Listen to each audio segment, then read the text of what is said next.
going on, Highlander fans? Welcome to Season 7, Episode 16. And we're going to do it like this. Where are you here? Nope, this is what I'm looking for. Move up, move up, move up. Where the hell are you guys? Here we go. We are either going to pull you guys back in to the season, or we're gonna push you off the ledge. we're gonna test your Islanders fandom here, guys. We're gonna have some fun on this one. Finally joining us here this morning. Good morning, everyone. Joe Panettiere. Joe, how are you? Everything's good. How are you? So far so good. Listen, Gary's pissed. He should be. He should be. Gary was going to be the one to try to pull everybody in, but not after last night's game. So we're going to give Gary a few more minutes. He will be here, but we're going to let Joe go first. He doesn't want to come on right now because he doesn't want to come on. That's right. I don't like what I have to say. He's so mad at you. He's so mad at you. I'll let you go first. Listen, look, I look at it. You know, people look at it as I'm a big Islander fan. You know, from day one, 6 years old. You know, okay, blue and orange, but. I look at it I guess a different way.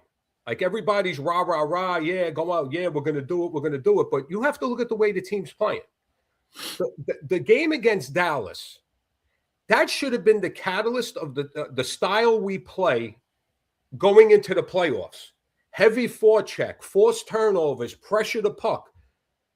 The last three losses, I didn't see that.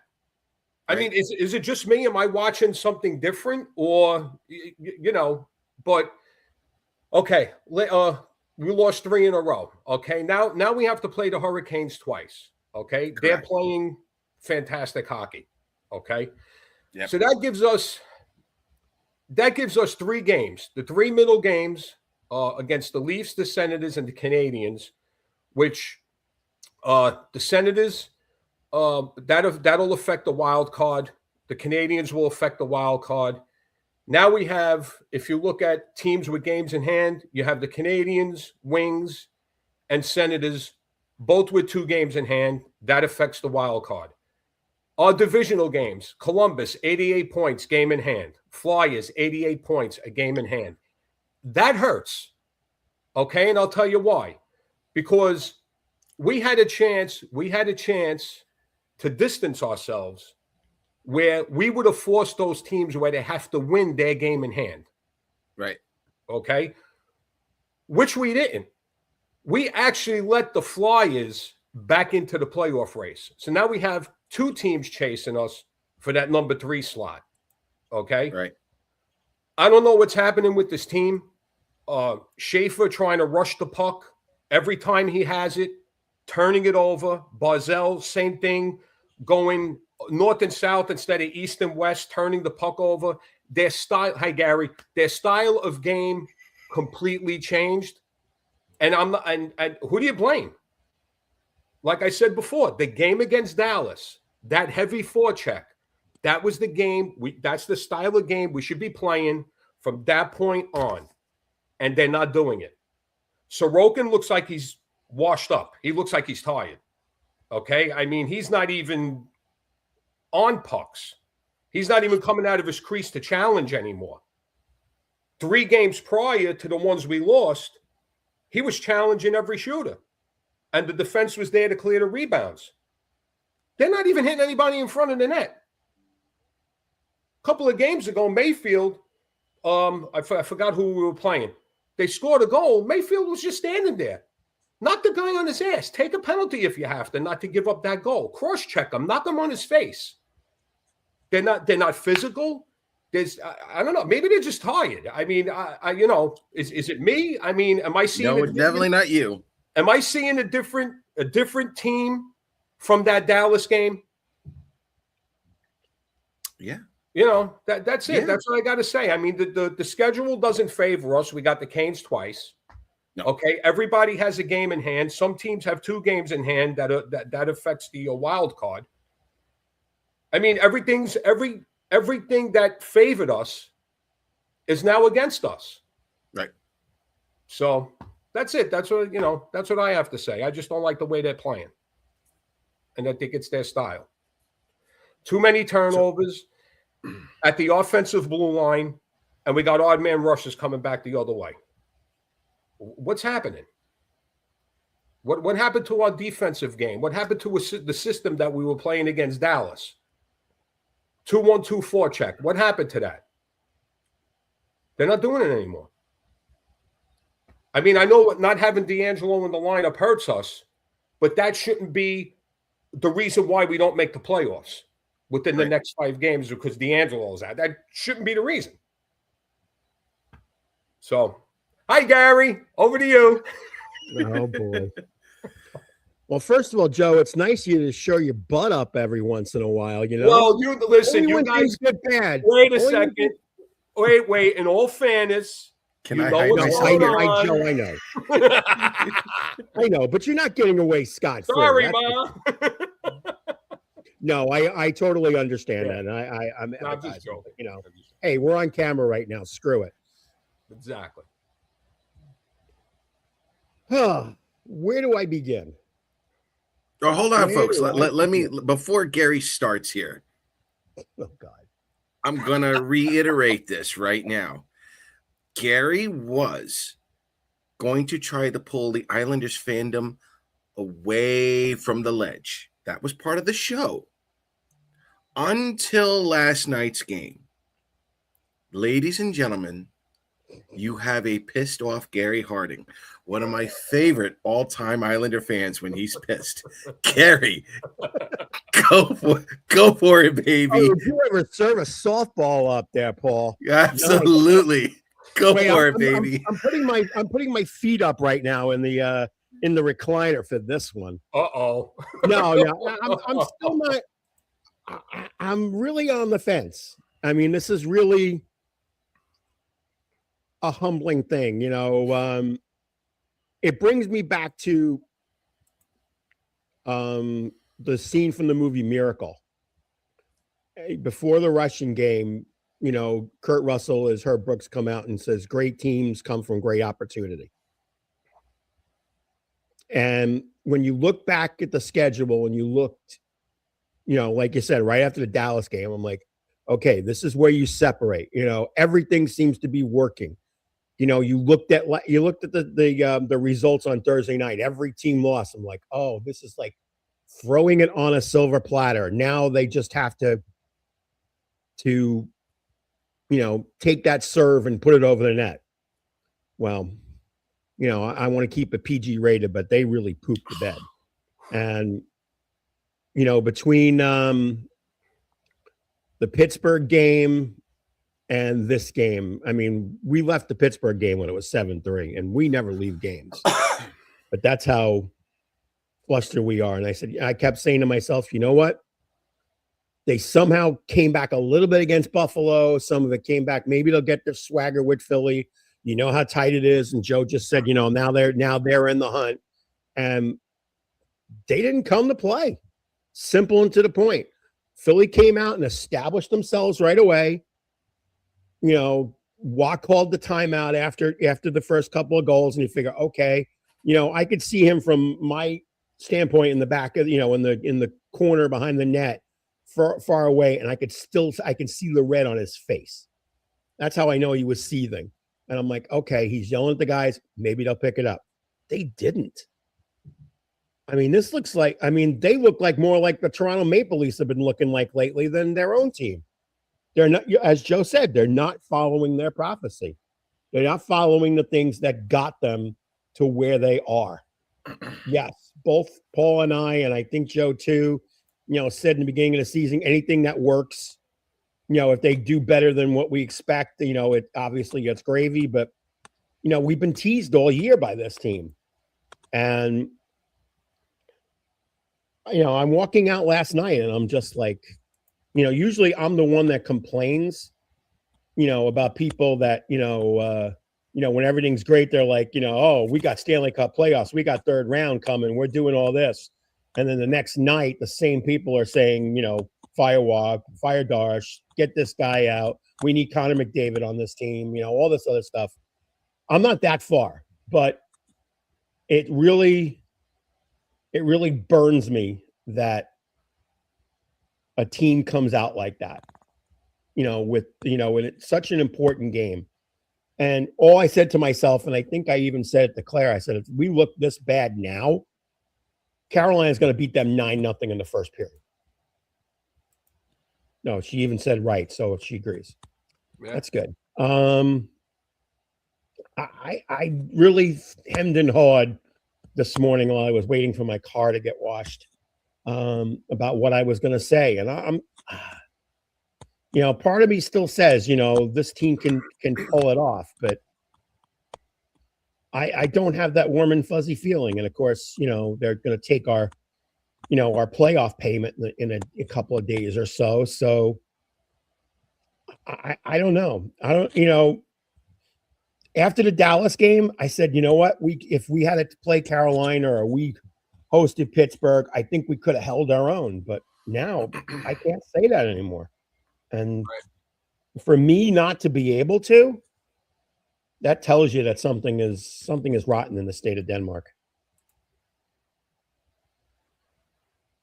Gentlemen, what sorry, I didn't get as animated and as crazy, but I'm a little disappointed in you, but I know it's I know it's early in the morning for you, but I've been up for 2 hours. Come on, what are you talking about? Yeah.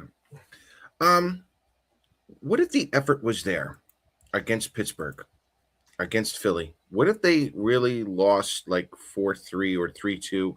What if it was just a really good hockey game? They came to play, but they just lost. I wouldn't have a problem with that. Okay. I really wouldn't. If they put their game out there and lost in a shootout or lost by 1 goal, and to me put an effort out there, then, and everybody's going to say, that's the coach. That's the coach. That's the coach. No, it's not the coach. The coach isn't wearing skates. He could tell these guys all he wants, but the effort was not there. Okay? They looked like a bunch of 12-year-olds skating around not knowing where their position is and what they look like. They were terrible. They were absolutely terrible. At a game where they needed to establish themselves. They were the only Eastern Conference game last night. So in other words, the whole NHL was looking at them. And people that don't watch this team on a daily basis like we do, what would they walk away with after that game? This team doesn't deserve to be in the playoffs. Bottom line. We always keep saying, next game mentality. This has got to be better. This has got to be better. Well, unfortunately, tonight, they're going to have to play a Stanley Cup Game 7 type game tonight. Agreed. And do I have confidence that's going to happen? No. I have no confidence at all.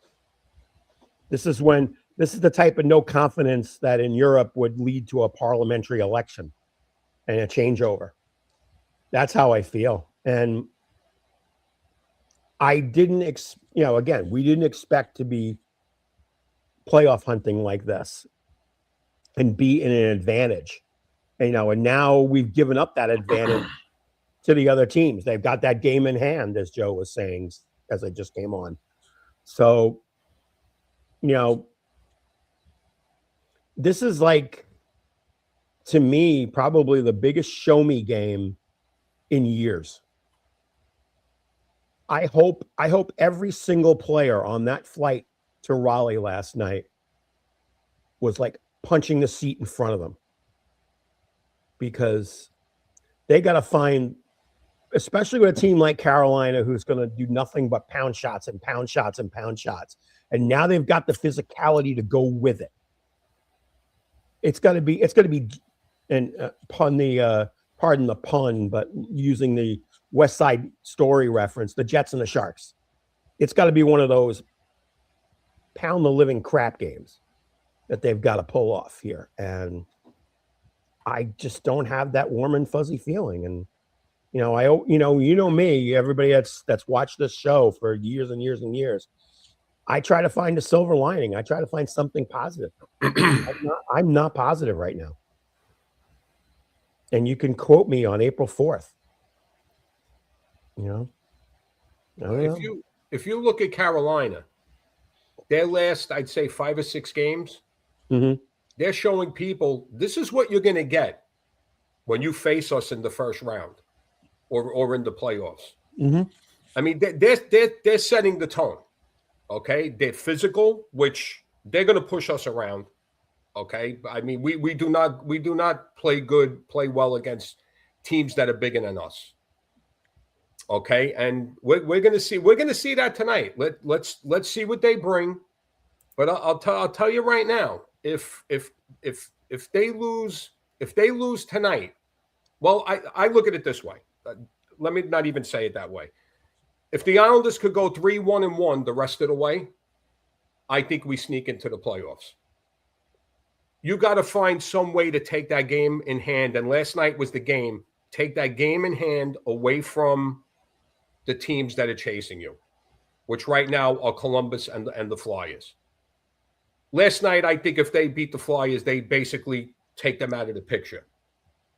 Yep. But now you let them back in. As far as our play, again, bringing up the Dallas game, to me, that was the structure we need to play the rest of the way. Okay? That's playoff hockey. I mean, you could see what teams are doing. I would love to see in the last 3 losses we had, how many odd man rushes we had coming back the other way from either Schaefer or Barzell turning over the puck at the offensive blue line. I would love to see how many odd man rushes went back the other way. Because teams right now, they're playing the type of game where they're shutting us down through the neutral zone, and our players are going in like Paul, we talked before, 1-on-2, 1-on-3. Okay? And then the team, they're turning over the puck, and then they're getting the odd man rushes coming back.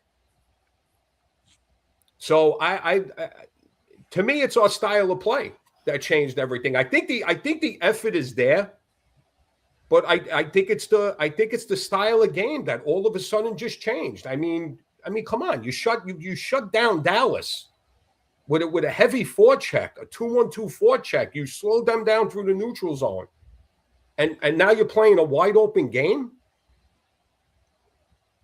I mean, pick your spots when you're going to rush the puck up. You got to pick your spots. You can't do it every time you have the puck. Teams are waiting. You watch the teams; they got 4 men waiting at the blue line for the Islanders to try and get into that zone. So that's it. That's my 2 cents. So Paul's got that poop eating grin on his face for whatever reason.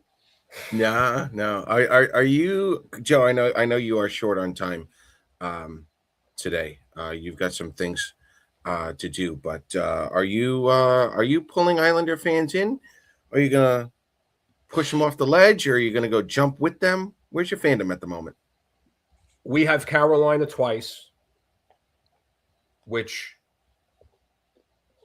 it's going to hurt us, okay? Because they're going to say, all right, you get 3rd place, you play Pittsburgh. Say you beat Pittsburgh, you're going to face us. They're setting an example for all the other teams that they're showing all the other teams what they're going to face in the playoffs now. Okay, they're rolling. They're getting their game in gear. They're playoff ready. They're battle tested. They've been through their darker moments during the season, which weren't many because they basically led the division most of the season. Hey, listen, I say if we win tonight, we're in good shape. If we lose, I think we missed the playoffs by 3 points. If we lose tonight, that's my prediction. I'm not saying we're going to make the playoffs. It's going to be tough. We're playing 2 teams that are battling for playoff spots with the Senators and the Canadians. They're gonna look to better their positioning naturally. The Leafs, not even going to say it's an easy game because they have no pressure on them. The Leafs, all the pressure's on us. They could come in, they could play their game, and that's what's going to make it tough. But I think if we win tonight, we got a good shot of sneaking in. And but if we lose, I think we miss it by 3 points because I think that's going to be the nail in the coffin if we lose tonight. Fair enough, bud. You did good, Joe. Welcome back. My pleasure. I forgot what you looked like. How could you forget this head? Right. Well, no, Paul usually shows the other picture. That's why I forgot. Yeah, right, no. Guy. Yeah, I know. There he is. All right, guys, listen. My cousin Danny Goodman is pitching for Clark. He's facing it's his first start, left-handed pitcher. He's facing a Division III team, and they're ranked number 4 in the country. So I'm looking forward to watch his first start. So nice. Well, all right, I'm going to jump out. Take care, everybody. Hopefully, we win tonight and we keep everything going. And that's it. Let's go Islanders. Yep. God bless the family too, Joe. Hope everything's getting better. Yeah, same with you. Same with you and Paul. Absolutely. Talk to you later. Happy Easter, everybody. Joe. Happy Passover. Yep. All right. Bye-bye. Who is this Joe guy? Of course. Randy's got to be awake at 7:20 in the morning. Yeah, I know. Happy Passover to everyone and happy Easter for everyone celebrating those holidays. Forgot to get into that one.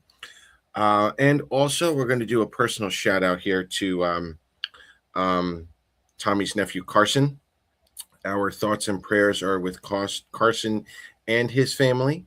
We are all well aware of what he's been going through, especially as of late. So, Tommy, we are thinking of you and your family at the moment and much longer than that, though. I'm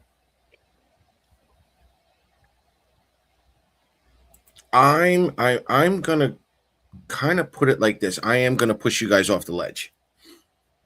Of course you are. I am.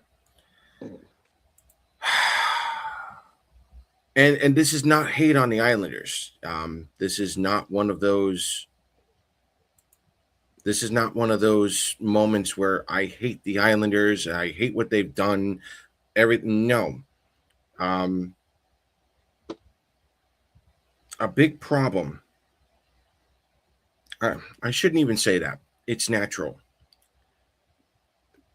The thing that the negativity and the positivity, the negative and the positive, you're all the one thing you all have in common is that you're both right. There was plenty of positive to look at this year, but the negative is also there. The problem that you all have at this moment, and you're not coming together on this, is that you guys are going to have probably the same outcome, which is a straight line to either a first round playoff matchup against a very tough team, or you don't make the playoffs at all. Some of these players, some of the fans wanted to get younger. Some of these fans wanted to tank. They wanted a higher draft pick. They didn't mind the losing as long as we got a higher draft pick. Okay? What I think a lot of fans are not taking into consideration, forget the players for the moment, forget the coach for a moment.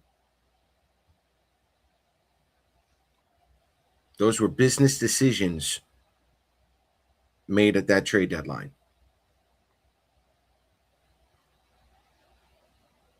Business decisions. Getting to the playoffs is a business decision. Getting that playoff money is a business decision. Correct. They're not going to when the playoffs are right there. Angie's correct on that. Matthew Schaefer. The other common piece that all the negative and the positive people, all the fans have in common is Matthew Schaefer. He has completely changed the way the Islanders are going to do business.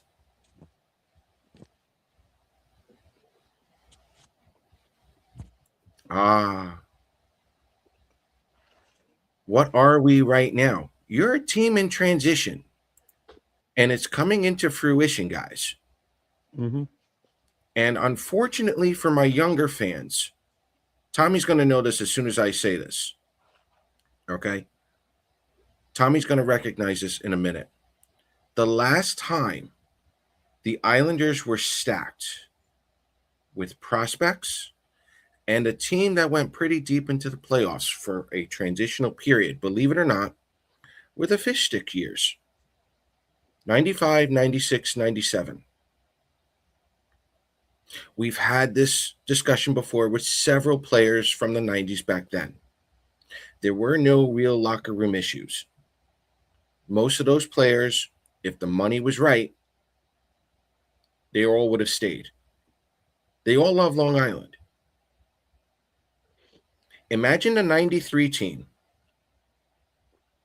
Granted, expansion also played a role. Okay? But you get the 93 team. You throw in names like Todd Bertuzzi. You throw in names like Brian McCabe. You throw in names Ziggy Palfy. like Ziggy Palfy. Maybe Tommy Salo, but that was under Arizona Coyotes gentleman. Maloney. Okay, maybe that.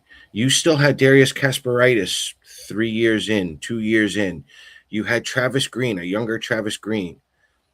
Look, even if the money was there, guys, maybe you had Pat LaFontaine and Ziggy Palfy on the line. Imagine that.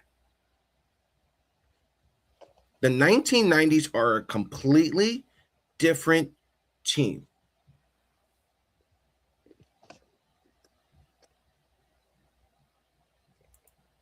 You didn't get rid of him. Newsflash, you didn't get rid of him. He's still there. Older and slower team for now.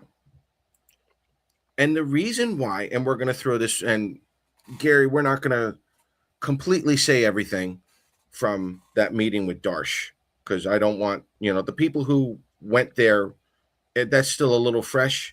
So we're going to keep that with them. Mm-hmm. Okay. Yes, Tommy. All of those players with those prospects, they all came together mid-90s. The mid-90s are a completely different topic now. Money's not an issue. You're still at Nassau Coliseum, folks. With maybe, I'll even go pro here, maybe a Stanley Cup or two. Maybe we upset Jersey every once in a while. Or maybe we upset Philly. The mid-90s are a completely different situation. The mid-90s would have been a completely different storyline. The Islanders right now are in that same phase of the late 80s to early 90s. And you got to remember, before the Islanders won, it was the Utah Grizzlies and the Colorado Grizzlies, if I'm not mistaken, right? Denver, yeah. Denver, thank you. Yeah. Before the IHL trophies were won, the Islanders also won the Calder Cup in the American League. That brought you your Marty McGinnis's, your Dennis Vasquez, your younger players. I was there. You were there. Mm-hmm. Springfield, right? Was that Springfield? Mm-hmm. Springfield Indians. Springfield Indians. Okay. Folks, we have not been in a spot like this in 30, 40 years now. If you take a look at all the championship teams now, even their minor league systems, are going deep into the playoffs. And I have said this for years now. After you win a Calder Cup, except for Detroit, most teams, their NHL parent teams, are in the playoffs by year 2. For the next year, about 50 shot. But by year 2, there's a 70% chance of making it into the playoffs at the NHL level.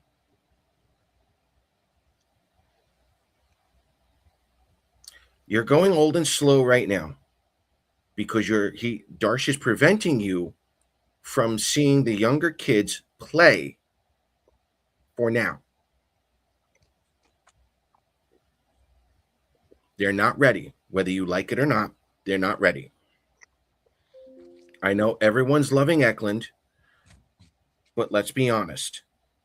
Yes, he's got a couple of points in 4 games, but no goals.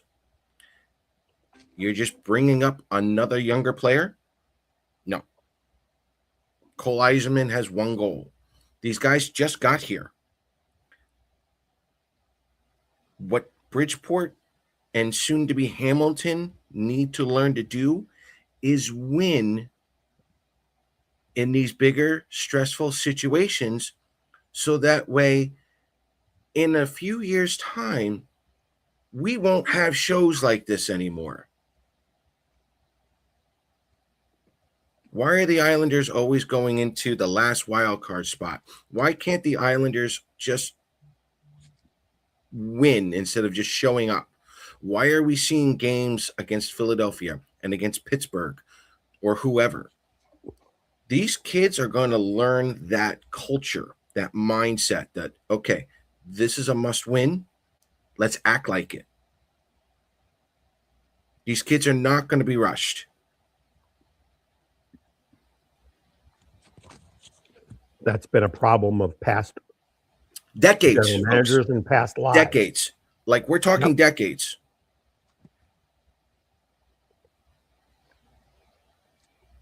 David, part of me agrees with that, but I will go further. Ottawa was injured all season. Washington was pretty much injured all season.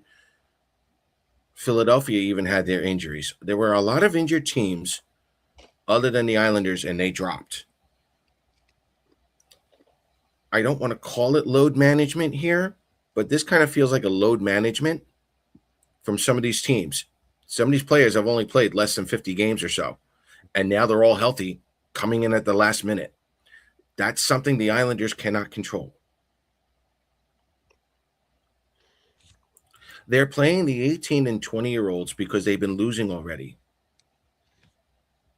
Philadelphia has been in the lottery league now for God knows how long. Detroit's been in the lottery league for so long now. Buffalo finally has it. Okay, they're playing their 18 to 20-year-olds to draw in attendance because their older guys are just not doing it. Like, they wouldn't. Some of these other teams with their older guys, they're not coming as close as the Islanders are right now. Plus, those 18 to 20-year-olds, they're elite. They're going to draw them in. But the problem is, some of those teams with the 18 to 20-year-olds, they're not making the playoffs. And that's what the billionaire owners are looking for. So look at Chicago. How many 18 to 20-year-olds have they had? How many playoff appearances? None. San Jose is making a push. Thank you, Macklin Celebrini, but you needed a Macklin Celebrini to get just to the bottom of the NHL playoffs. And then you have the Anaheim Ducks, who basically took the President's Trophy Rangers, brought them over to Anaheim, got a little bit older with the experience, and now they're in a playoff spot. Granted, division, we can both agree that the division is a little weak, right? But here they are.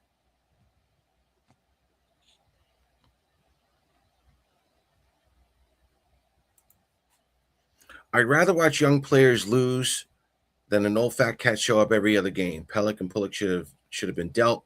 While they're worth something to a cup contender, like we did with Nelson, not enough talent up front.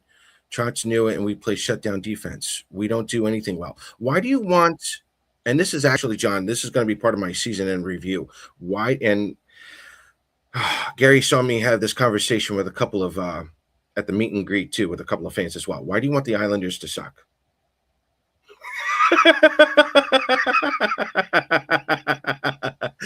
Why do you want the Islanders to suck? Bringing in younger players does not guarantee anything. Not in this league anymore. Folks, you need 97, 98 points minimum to make the playoffs. And you want to do it with an 18, 19, 20-year-old? Matthew Schaefer has spoiled you. The younger you get, he's the more generational. you're going to have. Yes. Go ahead, Gary. No, I'm just going to say you have a kid that they're saying, this is a once in, and Makar is the same way, a once in 25-year generational player. You can't sit there and expect every 18, 19-year-older to be what he is. Eklund's, as Paul said, Eklund's got talent. There's no question about it. No doubt. But he is nowhere near that level. And you got to face it. You can't just say, bring them up. You can't bring them up.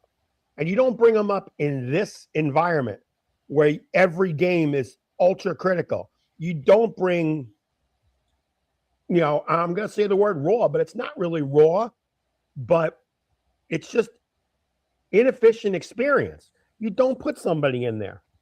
You can't expect just putting it in like work relations. If you work for a construction company, you're not going to put a kid working 1 week on a big digger and expect him to do the job. You don't do that. You got to build them to there. And for the first time in a very, very, very, very, very long time, this organization is a pipeline. Right. We don't have to just bring a kid up for the sake of bringing the kid up because you need bodies in the stands. Yeah, yes, it worked with Matthew, but it's not going to work every time. It's going to work very few times. Look at our history. Again, I keep bringing the name Dave Chizowski. For those of you older fans, the younger fans don't know, but for all you older fans, this guy was, pardon the expression, the next coming of Jesus Christ. Right. And all he was responsible for was breaking about every pane of glass at Caniac Park. Okay? You can't measure the hype. Okay? If this was game 5 and he was in Bridgeport and you had 3 guys injured or whatever, you may bring that kid up. But you're not bringing them now. Not at this point. And you have, again, for the first time, I would say, and Paul backed me up on this, I would say since the first 2 years of the Bridgeport Sound Tigers, you've got a group of guys that can be developed down there, build their game, learn a winning game. And Rocky Thompson, to me, has done an absolutely incredible job with these guys. You've got a minor league coach that gets it. Right. And he's going to take those guys and build them and mold them. He hasn't had the most offensive talent. He hasn't had the most defensive talent, but he's made those guys learn to win. Right. And learn to play the system. Right. You have to trust the system. Right. So anybody says a word that Eklund belongs in the NHL right now, just get off this channel and stay off it. That's where I'm going to push. I'm going to answer this question. What are we watching? And I'm going to answer that. Is this team burnt out? My answer is yes.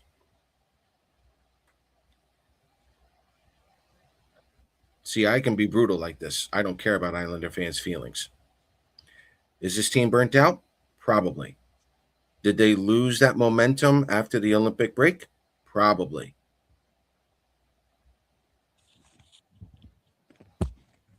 All of the older players have hit up their numbers. Forget Palat. Forget Susie. Okay? They weren't here to bring in goals. They were here to protect Sorokin because Sorokin was No offense to Schaefer. Sorokin's a big reason why the Islanders are still in it. And yes, for some of you who are trying to point out that, he has not been playing well, he was playing Vezina level to now playing to his average. Okay? They're losing as a team. They're losing very well as a team. This is not one person.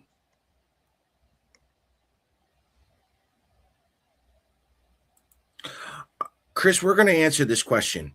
At that meet and greet with Matthew Darsh.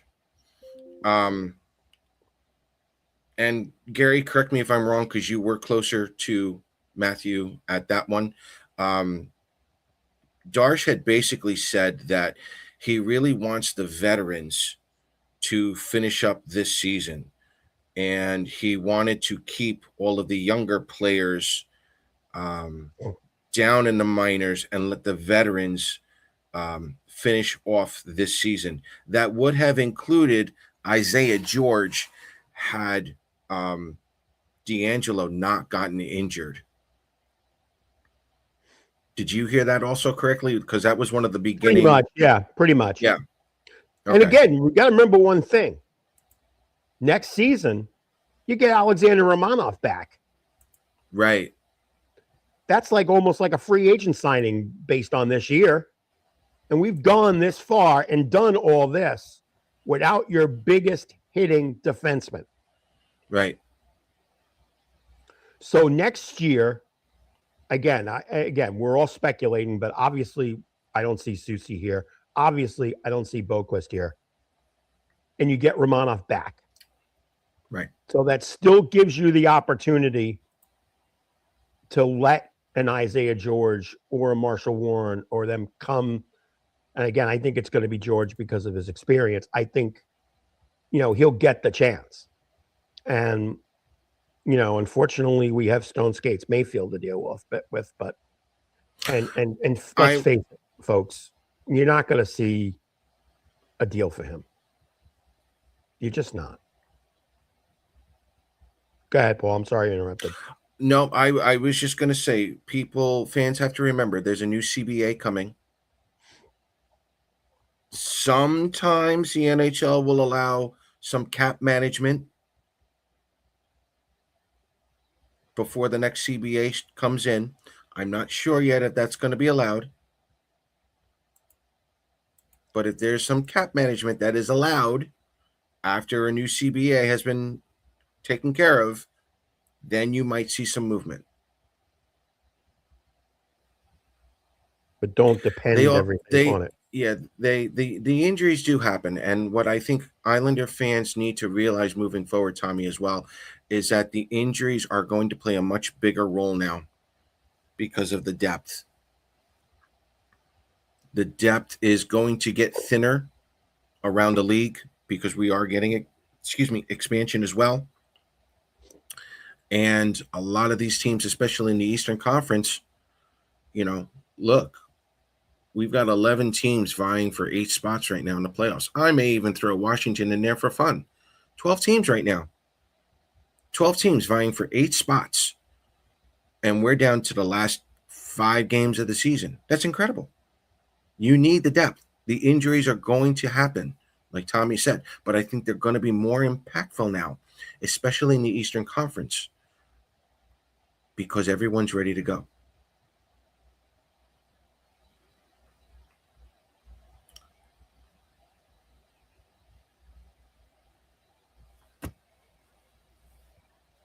Palat and Susie, I know you guys have been hard on them. I didn't expect them to score goals this year, and that's the other thing I think a lot of fans had been doing. They were Susie's changing. got 3. What's up? And Susie's got 3 here. Yeah. And Palat scored the first minute of his first game. Hasn't done anything since. Right. Again, he does again, I see it, and I'm sure Paul sees it. There are things that a former Stanley Cup winner and a guy that's played 900 games in the league, you can see certain things that the average fan is not going to see. So I'm not going to rip them to shreds, but offensively, numbers tell the story. It doesn't tell the whole thing, but it tells a visible story to others. Right.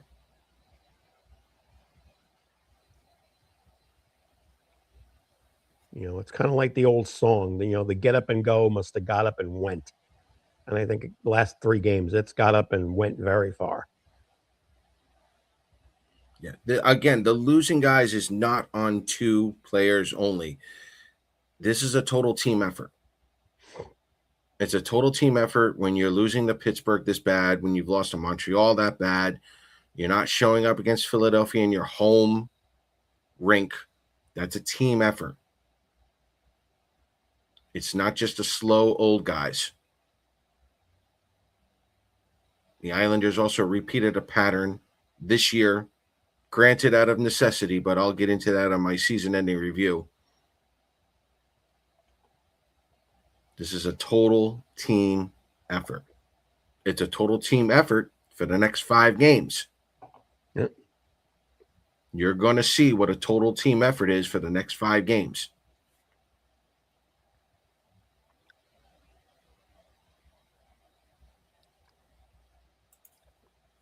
Also agreed. And then now you got to play Boquist over Tony DeAngelo.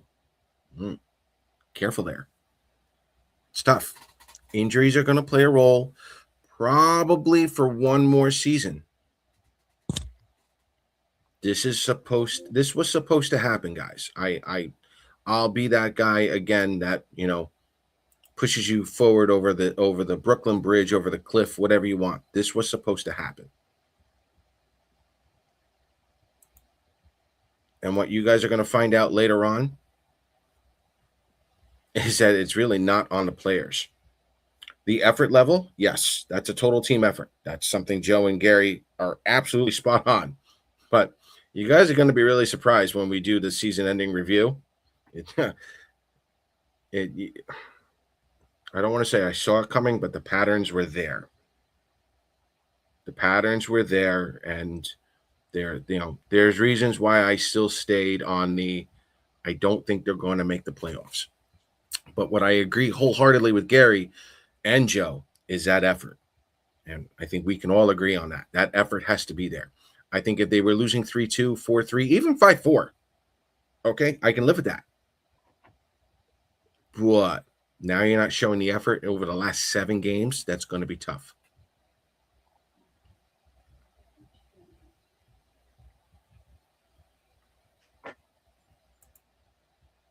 And yeah, you're right. You're not wrong. They cannot keep up with teams who have been injured all season long, and now all of a sudden they're healthy. Even Pittsburgh's been injured this whole time. Yeah, Crosby's been out twice. Malkin's been out. He's been suspended. Yeah. Tang's been out for a good period of time. And they're getting contributions up and down that lineup. Yeah. With goaltending that is still extremely questionable. Sure. I don't trust Stuart Skinner as far as I can throw him. Right. And look at what they're doing. Mm-hmm. And again, this is something that as not just Islander fans, but NHL fans, we're going to have to get used to this condensed schedule. It's going to happen more and more often, guys. And remember, you're getting 2 more regular season games next year. Yeah. I mean, look, Palat was playing for the Devils. Susie was playing for the Rangers. They might be burnt out already long before they showed up to the Islanders. Okay? There's a lot of work to put in when you're on those 2 teams, always injured. This is going to be a different lifestyle for a lot of these players. Bingo. This is something that the negative people, I don't want to call them people, the negative mindset fans and the positive mindset fans, this is something you have in common, guys. The mentality of this game. And this shouldn't have to be on Patrick Waugh, just on Patrick Waugh. I'm sorry. We like making fun of all the old guys here. They know what they're supposed to do to win at this point. And it's not there. And the question honestly is, are they burnt out? I'm going to go with yes. Yeah. I'm going to go with yes. They went as far as they could. Look, I was kind of hoping for them. My hope, forget the goal. My hope was 87 to 92 points. But I didn't see the Eastern Conference doing what they're doing this year either. If the Islanders get 9th or 10th, as far as I'm concerned, I'm ecstatic because I was not expecting this. Thank you, Matthew Schaefer. Honestly, I don't care if you're negative or positive. You got spoiled this season. Yes, you did. You got spoiled. And I mean, as bad of a game, as Matthew played last night. And again, Claire doesn't always see every single thing, but she saw it. But all considering those last 7 minutes, I mean, the game should have been 7-1, 10-1 instead of excluding what Matthew did, saving basically not one, not two, but 3 empty net goals. And they made a big thing about that on the NHL.com X site. So, right. Again, we've been spoiled out of our gourd. And in 2 years' time, and you can mark our words, 2 years' time, we're going to talk about a playoff push with Eklund and Aitchison and Danny Nelson and all these guys that are ready, are going to be ready then to make that jump and keep them with the Horvats and Barzals and everybody else. And yes, you're going to see good things if everything goes to plan. And I always put the if on, but in talking with Darsh last week and hearing what he's saying, you got to understand this guy came from an environment that preached building within and getting what it takes to win at the NHL level. He's been there. He's gone through it. You think he's just going to come here and be a complete fool? No. He knows he's got that plan. He knows what he's doing. I haven't felt that way since Bill Torrey. Okay? No general manager that's been here has given me 100% comfort in what they're doing and what their plan is right now than Matthew Darsh is. So don't try to, I'm trying to think of the right words to say, but don't try to deter him after year one. Right. You all sat here with us in September and we all said, and again, me as trying to be positive about everything, but both Paul and I said, we think we're going to come up just short. Are the results, forgetting what the individual games were in the last week, the overall results better than we thought? You bet they are. Is the future bright? You bet it is. But we've got 5 games left, 2 against Carolina, as everybody said, Toronto, Montreal, and I forget the 5th. Ottawa, that's right. Mm-hmm. But not only time to put the big boy pants on, but make sure they're strapped in, because I want to see the first 5 minutes, pardon the expression, balls to the wall. They've got to show this fan base tonight, especially with a team like Carolina waiting in the horizon, that if they want to be there, if they want to start playing come April 17th, not only they got to give themselves, but the fan base, they got to give them a reason why. Last night was not a reason why. Last night was a complete horror show. Monday night was a complete horror show. I won't say Tuesday was a complete horror show. I thought they played okay against Buffalo. Just couldn't get the breaks. But, this has to stop. That injection, that you're trying to, trying to find the right word again. panacea, something to stop the spread of a disease. It's got to happen tonight. And what I usually say is look at the first 5 minutes. 5 minutes is the key. If they come out guns a-blazing, then maybe message was received. But every game now for these last 5 games, they've got to come out and set the tone. As Herb Brooks said in the movie, play your game. Don't play to the other team. Play your game. If they do that, as we saw in the Dallas game, where they establish their game, this team can be good. This team can be very special. But if they come out flat again against Carolina, a team that will keep pounding and pounding shots on you all night long, then your Easter dinner on tomorrow is going to be pretty disappointing. Gary, I know you do have to go because you have another engagement, but I wanted to take care of this question. I'm fine. Okay. Again, out of respect for the meet and greet that we had with Matthew Darsh last week, I'm going to answer this question by saying I don't think this will be a Matthew Darsh decision if Patrick Waugh is let go at the end of the season. I agree with that. Yeah. Again, out of respect to that, to the fans that were there at the meet and greet, you guys already know that answer. I think that's going to be a business decision, not necessarily a hockey decision. Having said that, has this team overachieved? Yes. Did they make it to the playoffs? No. The Islanders ownership group, they want playoffs every year. They want some kind of results driven and whatnot.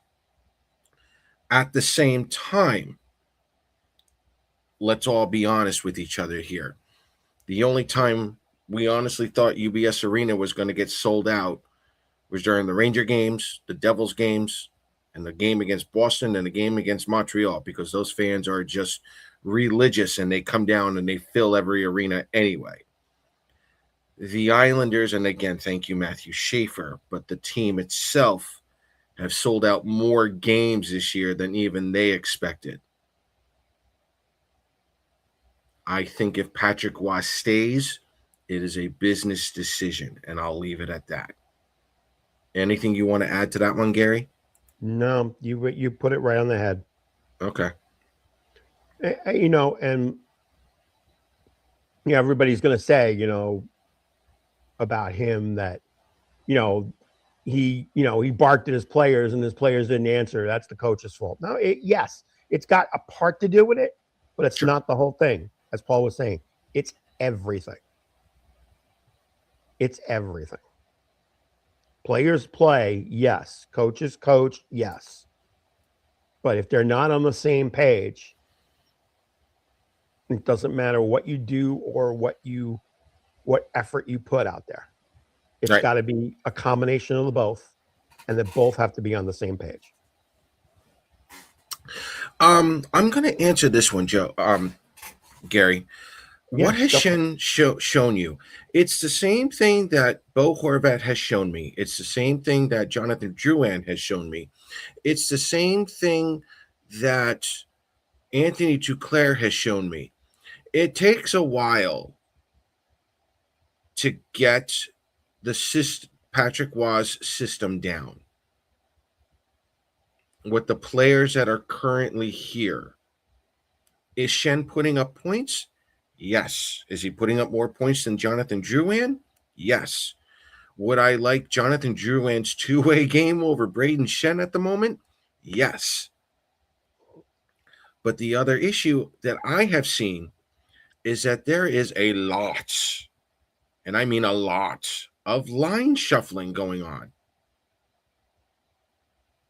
You cannot gain any kind of consistency in a system unless you're playing with the same players for an extended period of time. Granted, I used to play goalie. I didn't have to worry about that. But guys, in the chat room, tell me I'm wrong. You need to have some kind of consistency. And every free agent who has come in here, at least in their first year, have always struggled with Patrick Waugh's system.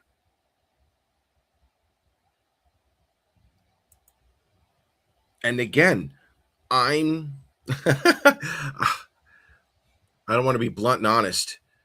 I mean, the Islanders. You always are. I mean, the Islanders finished up with 90 on a 96-point pace at the trade deadline. I don't care what happens here on out. They did what they needed to do. They're still in it. Okay, if they make the playoffs, great. If they don't make the playoffs, they're not as bad as what I had expected them to be. My expectations of this team did not change this season. When I had the Islanders shitting the bed and something else changed, that's a learning experience for me.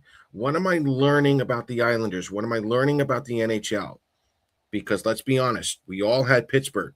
We all had Philadelphia down in the bottom, and look what's happening. Okay, what are we learning from this season? What are we learning about the Islanders this season? This has been more of a learning year for me, and just trying to observe than coming out with comments or predictions or anything else. Yes, I've got numbers on the spreadsheet that measures behaviors and whatnot from the Islanders and whatnot. I can get that later. Some of that stuff, most of that stuff is still true, but it's the team itself. They've overachieved. Run with it. Shen was brought in to mentor Richie. Okay. I got a problem with that, but that's at the end of the season. Free agents who come in for Patrick Waugh's system tend to struggle their first year. That's a repeating pattern.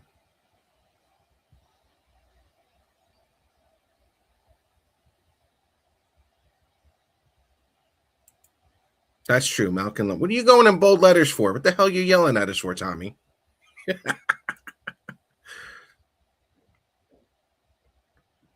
Sign a 50-goal scorer. You can't. They're all on 8, 9-year contracts, 10-year contracts. Can't do it. No, you're not in the minority. This has been absolutely exciting. The Islanders have messed with your emotions to a T this year. Some of that's on the PR department, but we'll get into that on the season-ending review too. I'll get yelled at for that one. I can't wait for that one. No, Tommy, I actually want to go, and again, season-end review. I had this done already. I don't know if I want to put Waugh in that Ted Nolan or Steve Sterling category. He's not Doug Weight. He's not Doug Weight. I would put Waugh somewhere in that Ted Nolan or Steve Sterling, somewhere in there, and I'll explain my reasonings later on.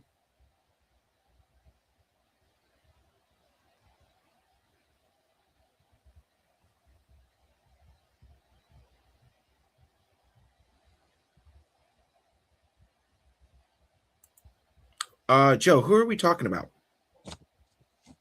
Are we talking about Palat? Are we talking about Susie's not there? But Probably Palat's Shen. Probably Shen. Oh, Shen? Yeah. Shen was brought in for other reasons.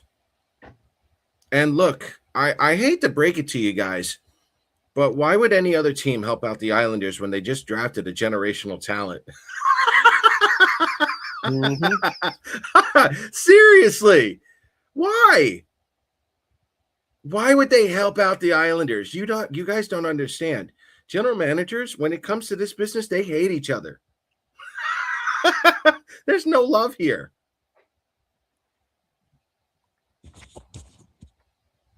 Especially when you get a brand new general manager and a Yeah. generational player gets thrown into his lap. Right. There's other general managers and going, why not me? Why him? Why the new guy? Why does the new guy get this? Well, we walked into it. Yeah.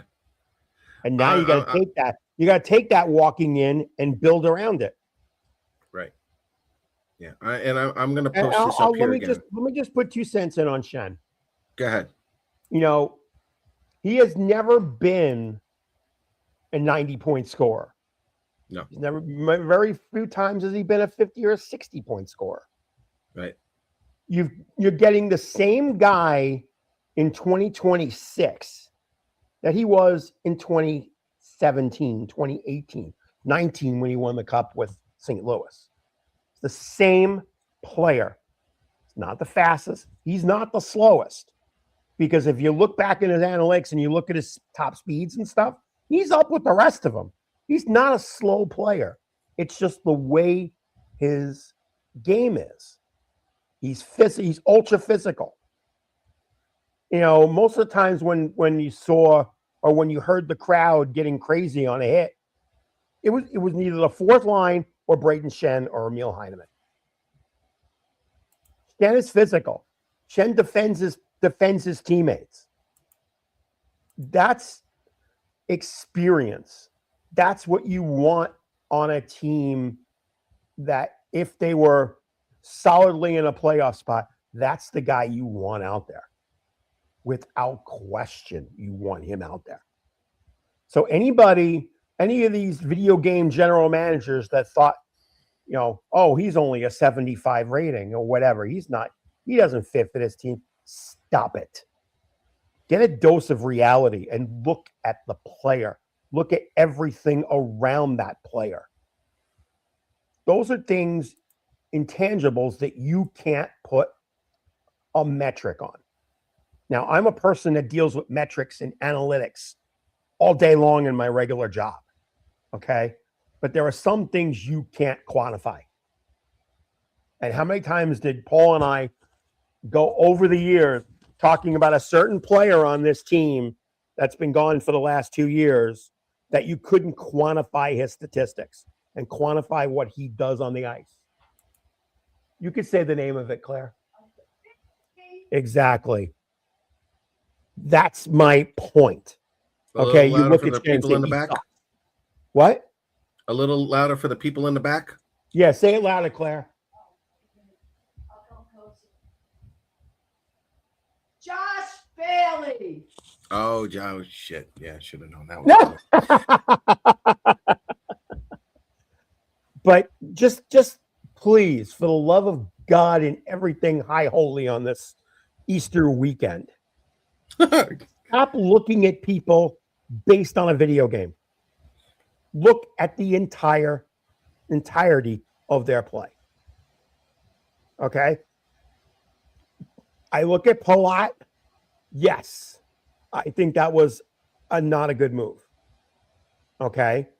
But I look at Shen, and I think that was a very good move because you got rid of somebody in Drouin who, yes, when he's on and when he's good, he's got a great two-way 200-foot game.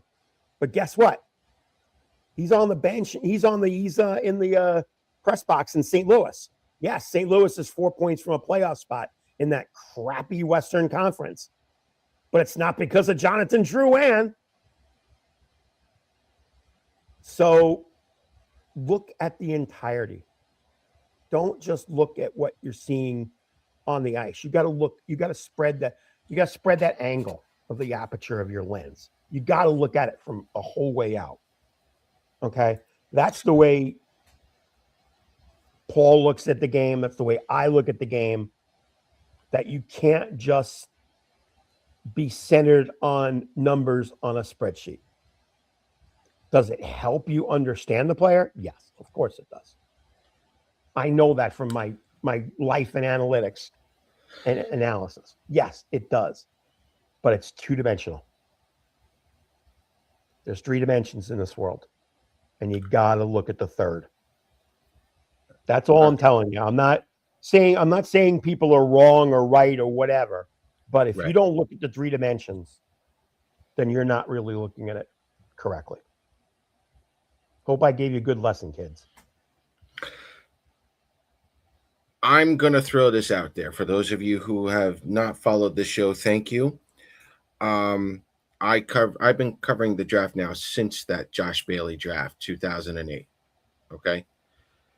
You guys are so worried about giving up picks and whatever prospects for the old guys. You have Matthew Schaefer. Do you understand what that means, Islander fans? You don't need second, third, fourth round picks moving forward. You want to keep your first rounders? You want to pull a Dallas Stars? Okay. Tell me the last time Tampa actually drafted someone. It's like one every 5 or 6 years. You have a generational player, according to some fans, who have already had 3 players move their waiver to be traded here. This kid is infectious. You're going to attract every free agent moving forward. Why are you worried about draft picks?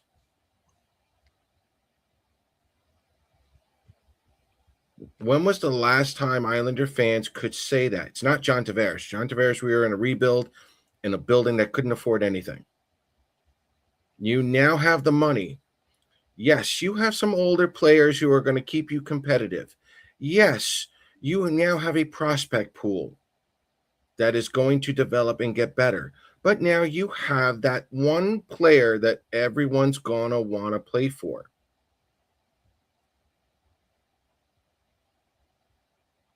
Forget pro scouting. And I say this jokingly. You don't need a pro scout anymore for like the next 10 to 15 years. If Matthew Schaefer continues to do what he's doing, you're going to have players. Hey, what's it going to take to come to Long Island?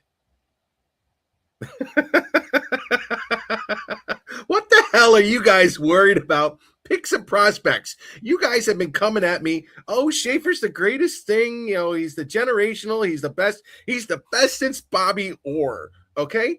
When the hell are you guys going to be worried about draft picks moving forward? You're not. Draft picks. Draft picks. What about draft picks? Do you understand I may never have to do the draft again?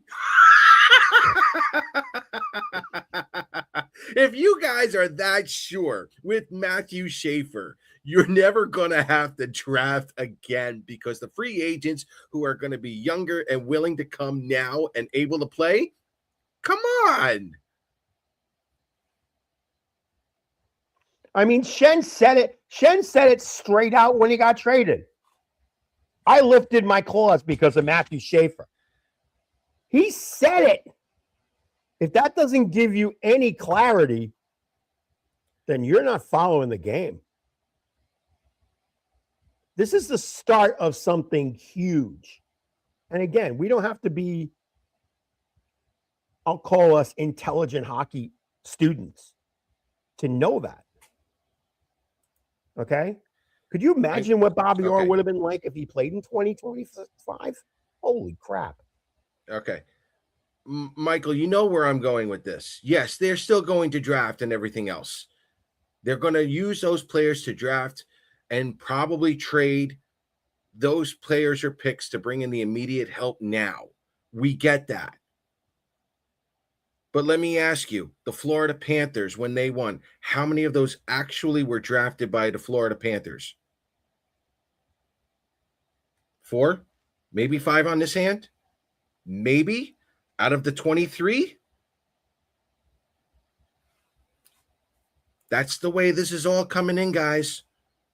Look at Colorado. Yes, McKinnon. Yes, Makar. Landeskog. Who else? Landeskog. That's 3. Not Kadri, not Nelson. The best Not the teams. Kushin, not the goaltenders. No. You just had Sam. I think Gerard was there. He got traded over to was it Pittsburgh? Yeah, Pittsburgh. Yeah. Yeah.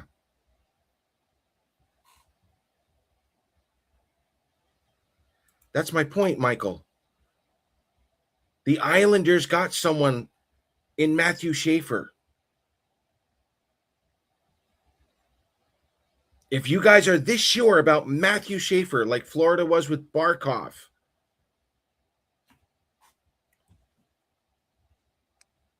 you can do anything you want now. And it's going to be a lot quicker than you guys think. Joe, we're multitasking. We do this all the time. I promise you, we do this all the time.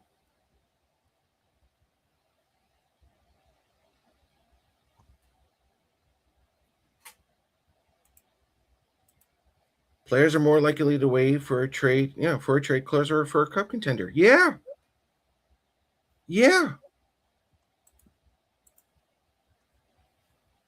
Guys, if the Islanders miss the playoffs, it might just be for next year. After that, strap in. Strap in.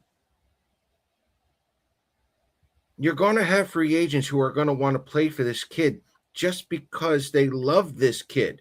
They love who he is. Honestly, when was the last time Pittsburgh actually had to do some scouting in the pros?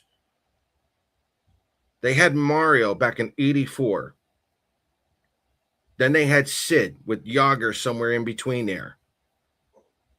Who doesn't want to play for Mario? Who doesn't want to play for Sid? Who doesn't want to play for McKinnon Who doesn't want to play for McKinnon? Who doesn't want to play for McCarr? or McDavid, even? Yeah. The Islanders are in a spot right now where everything is at their disposal. Everything. Exactly. They'd rather play with him.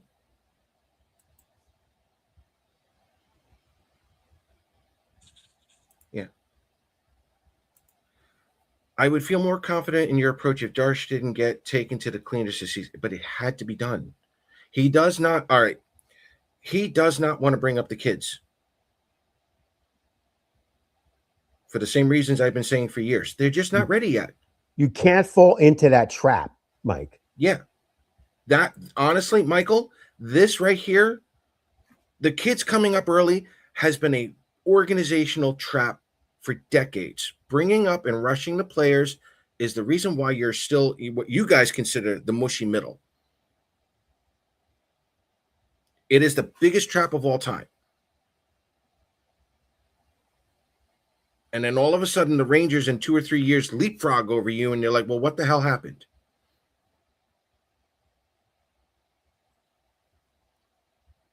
Let the vets do their thing, whether it's win or lose. Let these kids learn how to win at the professional level in Hamilton and in Bridgeport. Look at what Washington's done. It's worked for Washington. It has worked for Dallas. It has worked for Florida. But when it comes to the main team, you now have that attraction. You now have that star player. With the resources, yeah.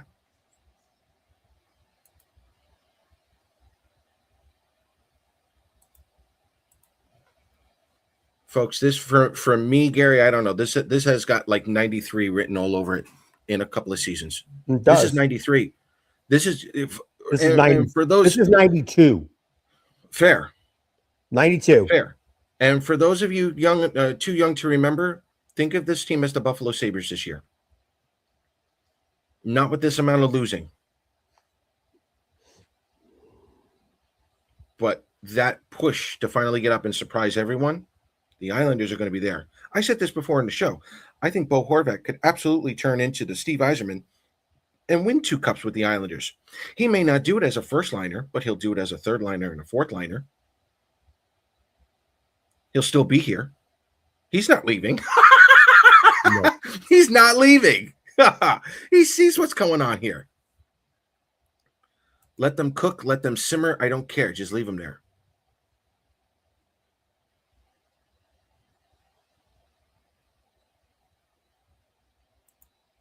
Oh, wait. Did you see, what the hell did you see at the trade? Shen should have went for a second, third round. Yeah, see, I don't give a shit about this season. I can't emphasize that enough. I knew, and I said this on episode 1, the Islanders were going to be in a transitional year. For the next 2 or 3 years, I don't have them in the playoffs. But there's a business side to this where the owners want them to be as competitive as possible. And Matthew Schaefer changed that.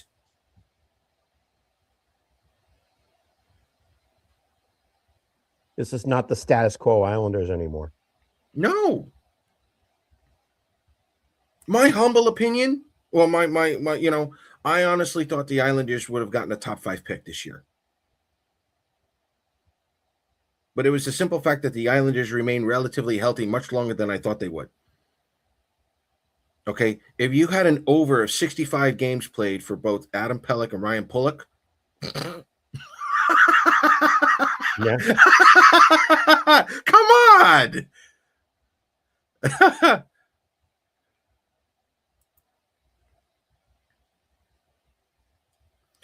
Joe, look, if you want to say if they're horrible, wonderful. God love you. I didn't have them making the playoffs anyway. And it's not to say that Darsh can't get back into the draft.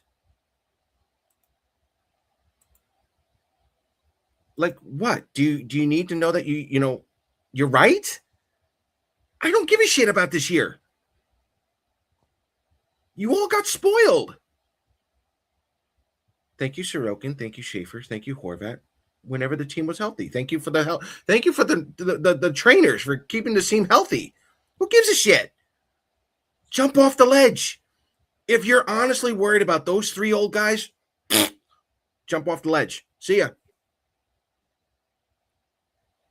You're lucky you're even here having this conversation with everyone.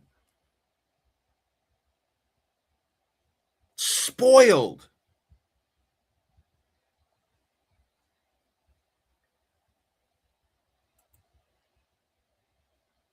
We haven't. Hell, that was taken away from us back in 1982 when Pickett tried to revamp the Coliseum back then at the height of the Islanders, and Nassau said no. It's been downhill since then.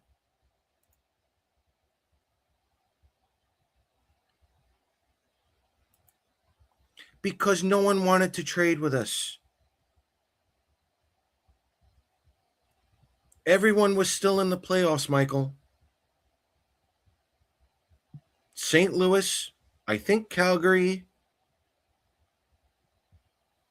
St. Louis, Calgary. Who else was out? The Preds weren't out yet. Like, there were only 2 or 3 teams out. No one wanted to trade.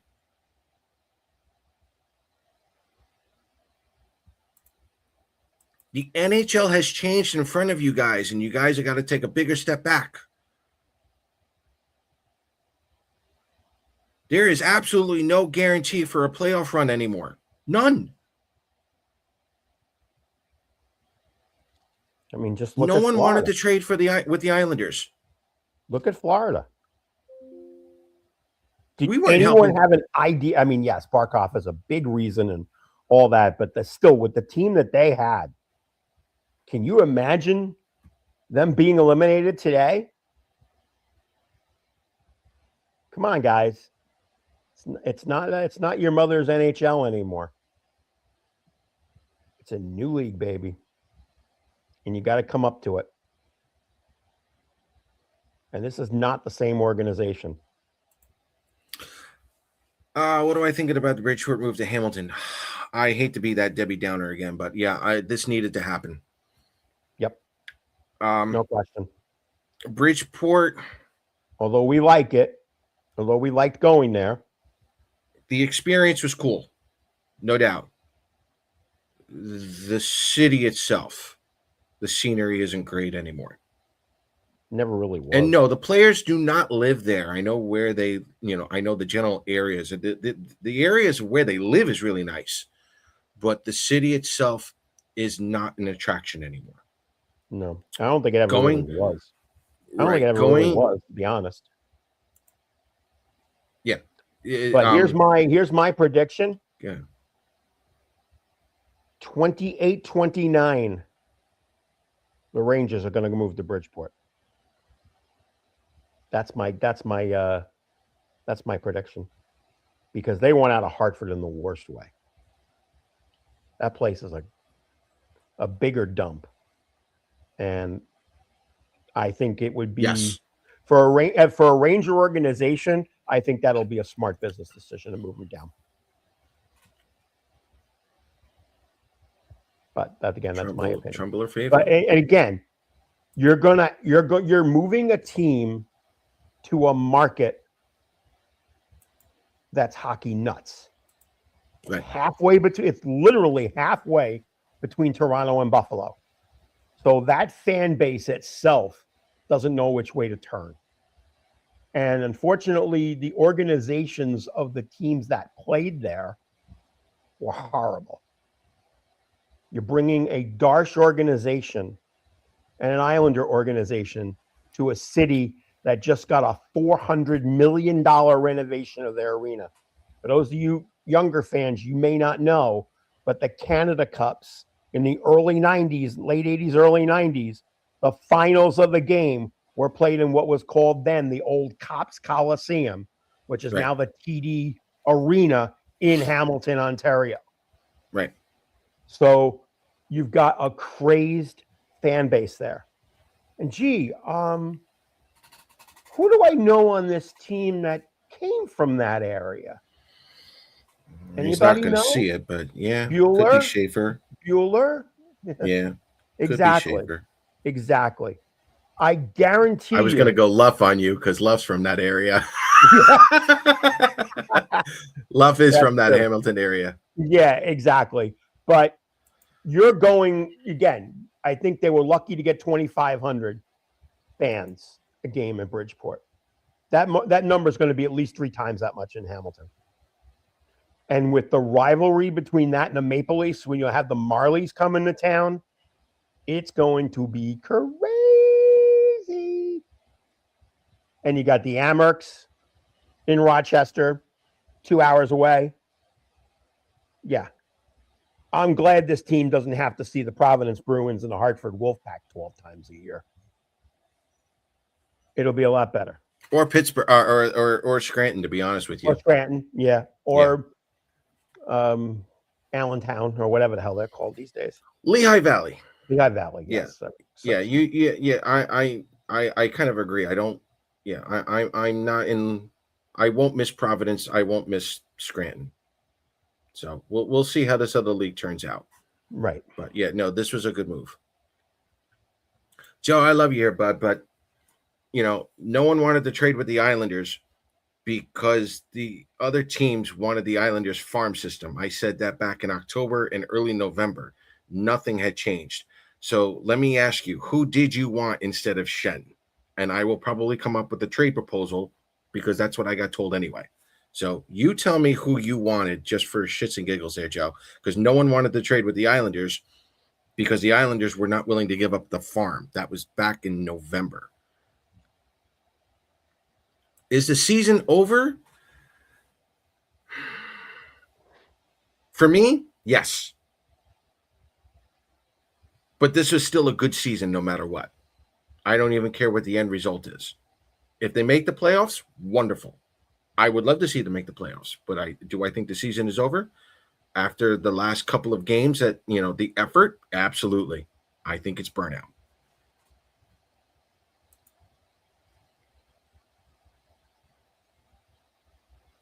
They're going to have to do a Daniel LaRusso, Mr. Miyagi turnaround in order. Oh, shit. Someone break that knee.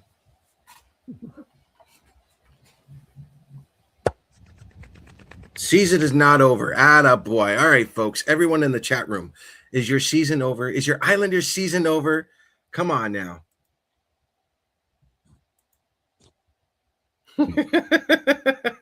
Is your season over? Yeah. Again, until it's mathematically, I'm still going to say no. But And it damn hurts. It It hurts. hate you. No, again, They're not eliminated. numbers. No, I'm you went the numbers. I'm a math number part. guy. You went I'm a the number math guy. part. You suck. No, they're not eliminated yet. No, and even I have to concede to that. Bullshit.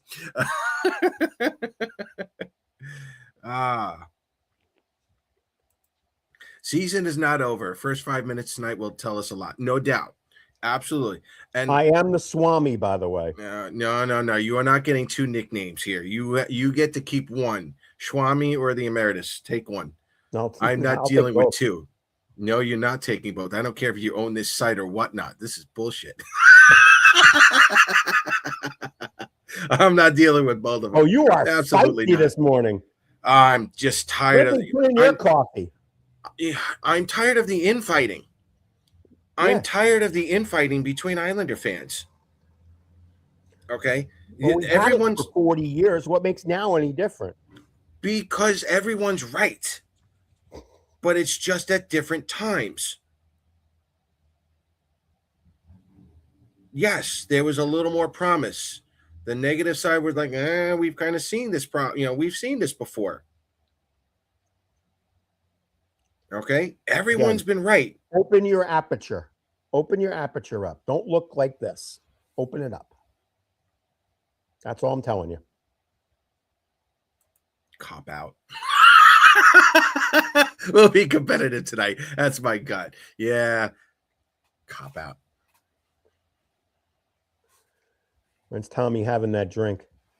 Yeah. The again, and this is also probably me as well. When you're doing shows like this and when you've been blogging for so long, you just can't be a fan anymore. You have to break yourself out and be more of NHL, more of the league, study and learn the league and not just be a fan. And I think that's where I have my frustrations with everyone. Because I have not changed my expectations of this team. They exceeded it, no doubt, but to change expectations mid-season, it just puts in more stress on you, and no thank you. If you're wrong, learn from it. So, alrighty.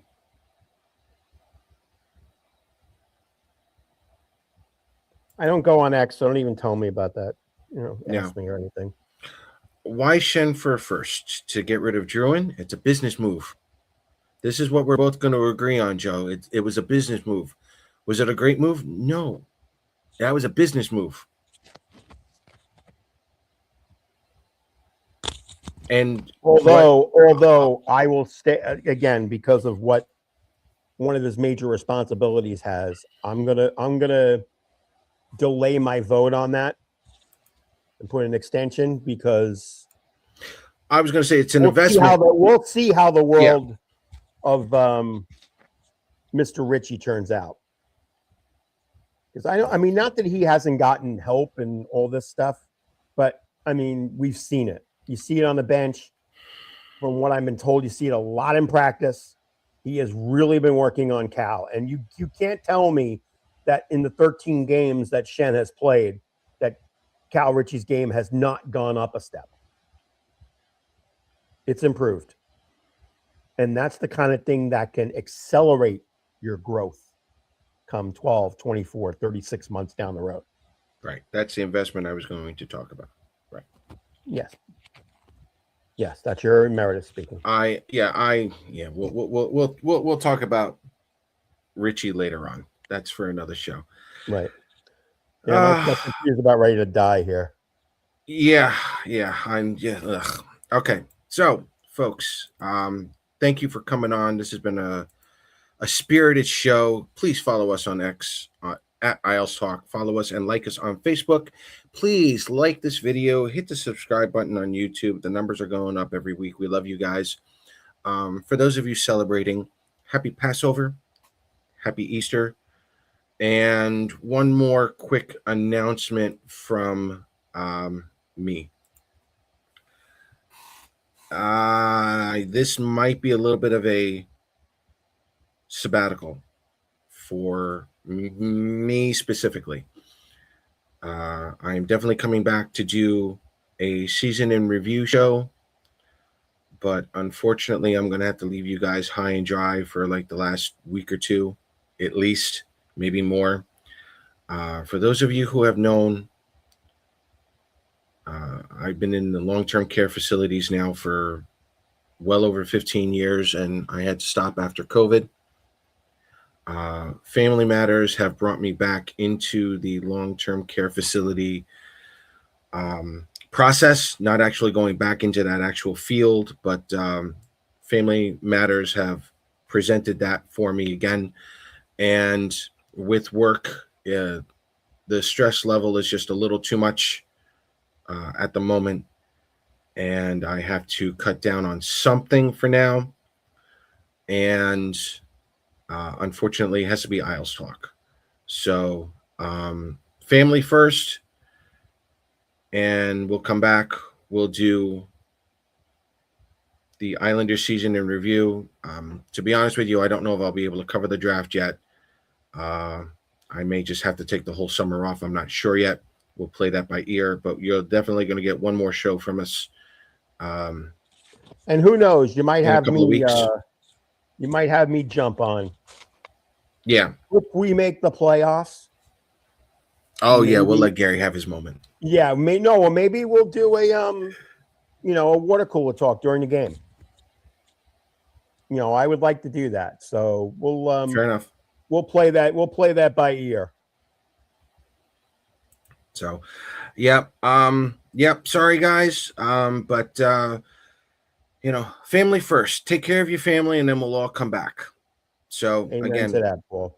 All the happy- prayers and thoughts are from everybody that's on here. I'm sure are with you, and again, that goes double. and the rest for of you guys Caroline. have got family stuff going on. Our thoughts and prayers are with you guys here on this Easter weekend. Guys, have a safe weekend. Enjoy the rest of your playoffs, which technically have already started, and we'll see if you're in the playoffs, the real playoffs later on. But be safe, take care, and let's go Islanders.